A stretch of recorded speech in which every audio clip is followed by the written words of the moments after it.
Welcome everyone to the lecture on analyzing the performance of a Nifty 100 firm. I am S. Srinivas, a co-instructor at the IIT Madras online BSc degree program.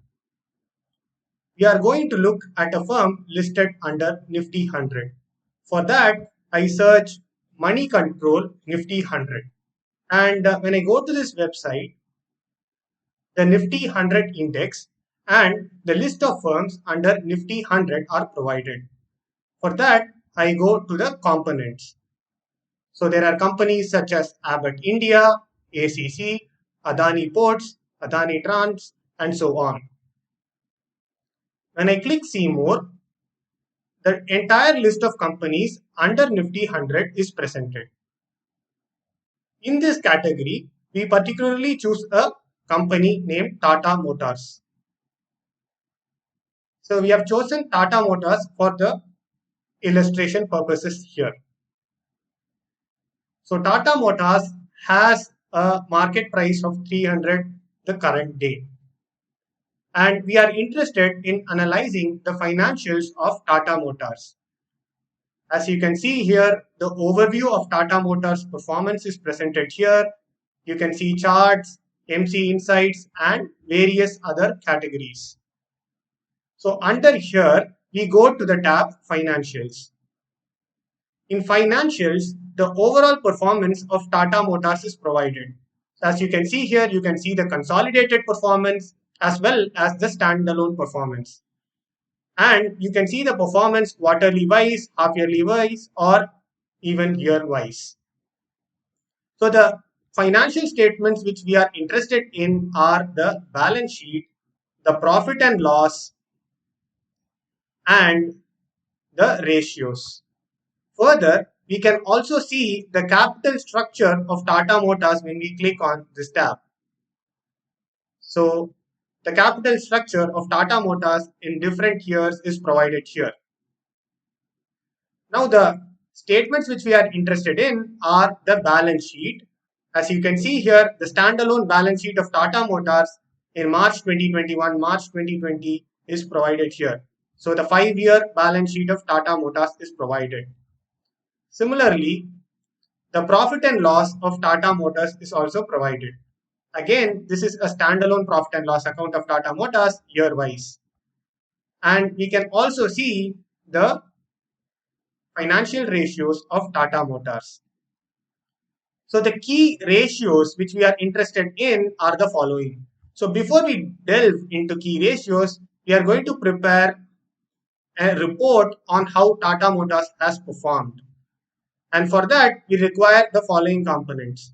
So in the profit and loss, we require the total revenue, the total expenses, the profit before tax, and the profit after tax. And when I go to profit and loss, we see that the total revenue is indeed 47,874.43 in March 2021. So that's provided here. The total expenses turns out to be 51,579.08. And the profit or loss before tax has been calculated as 2312.57. This can also be calculated in the following manner. So we have the total revenue, which is here, minus the total expenses. And interestingly, in the case of Tata Motors, we also see a category named exceptional items, which is an additional revenue. And it turns out that it is 1392.08. So when I add the exceptional items, what we get is the profit before tax. And the profit after tax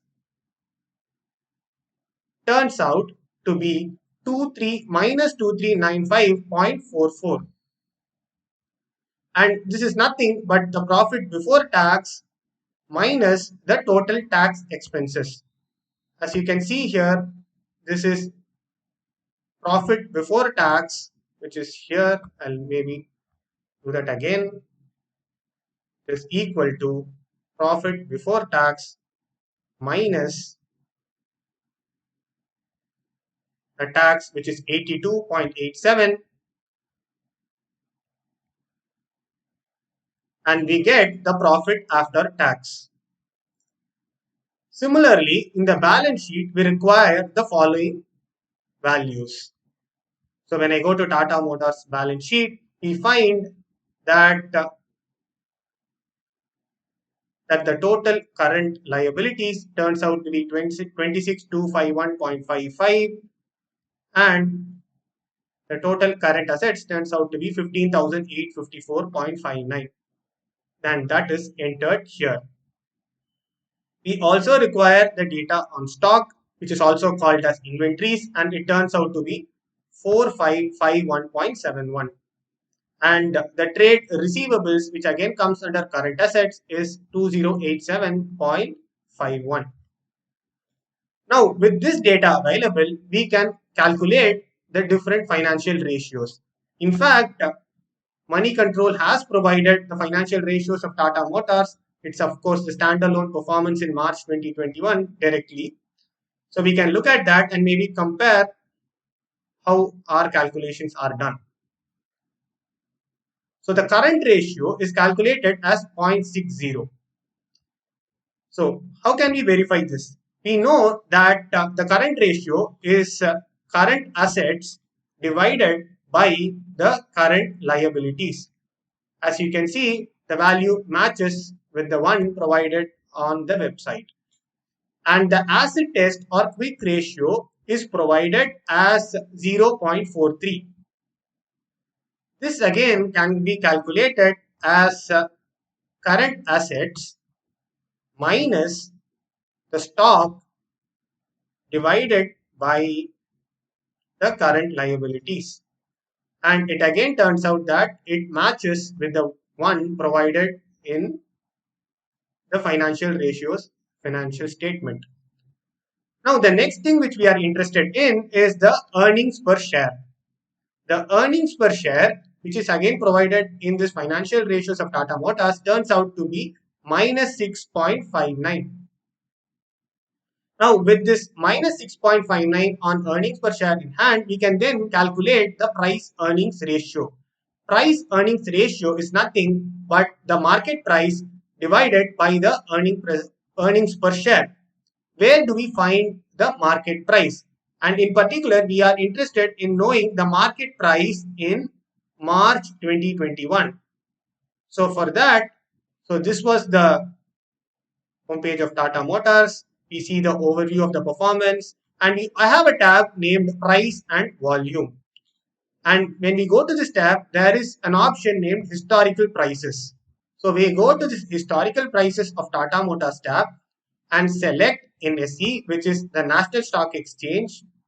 Right? And we want the yearly performance of Tata Motors in 2021. So we select 2021 and click go here. What we obtain then is the market price of Tata Motors in 2021, and it turns out to be 303.70.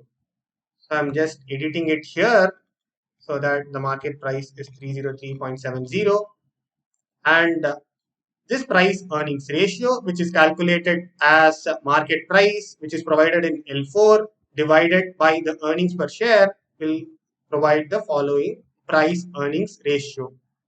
And the next thing which we are interested in is the EV by EBITDA. And this is again provided in the financial ratios tab. So you can see here the enterprise value is provided, and they have also directly provided by EV by EBITDA ratio. EBITDA is nothing but earnings before interest, tax, depreciation and amortization. And we find that EV by EBITDA is 55.72 for Tata Motors in March 2021, and this is being calculated. And the net profit, which has been calculated before, is minus 2395.44. And the next thing which we are interested in is the net profit margin. The net profit margin is again provided here, and it is minus 5.09%. So you can see the net profit margin is provided in percent. Then the return on capital employed is minus 3.46%. the return on assets is minus 3.68%, and so on. The asset turnover ratio and the inventory turnover ratios are also provided. The inventory turnover ratio turns out to be 10.33. The asset turnover ratio is 72.28%. So we have these values in place, and the next value which we would be interested in is the debtor days. Debtor days is nothing but a trade receivables divided by total revenue into 365. Since we are looking at the year-wise data, we multiply it by 365. And when we calculate this, it turns out that the trade receivables which is provided in the balance sheet is in G23 divided by the total revenue which is provided here multiplied by 365, and this turns out to be the debtor days. So this is how a financial analysis of a firm can be performed.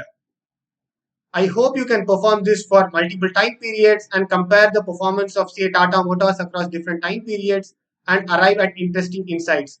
We may also look at comparing the performance of Tata Motors with other peers in the industry. So, Tata Motors, as you can see here, is provided under the following category. So, I will show you the performance of Tata Motors with respect to the particular industry. So Tata Motors comes under automobile category, and when you click on automobile category, the other companies in this category are also provided. So we can then compare the performance of Tata Motors against different other firms in the industry as well.